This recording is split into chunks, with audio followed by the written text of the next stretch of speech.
हास्य कवी संमेलनासाठी कविता सादर करत आहे. कवितेचं शीर्षक आहे सरदारजी. दोन सरदारजींनी घेतले विकत घोडे. दोन सरदारजींनी विकत घेतले घोडे. नंतर त्यांच्या मनात विचार घोळू लागले थोडे. नंतर त्यांच्या मनात विचार घोळू लागले थोडे. कोणता घोडा माझा, कोणता घोडा तुझा, विचार करू लागले ध्यान. कोणता घोडा तुझा, कोणता घोडा माझा, विचार करू लागले ध्यान. कल्पना आली पहिल्याला, त्याने कापला घोड्याचा कान. कल्पना आली पहिल्याला, त्याने कापला घोड्याचा कान. लपून बसलेल्या इस्माने ऐकला होता संवाद. लपून बसलेल्या इस्माने ऐकला होता संवाद.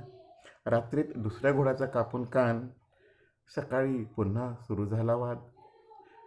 रात्रीत कापून दुसऱ्या घोड्याचा कान. पुन्हा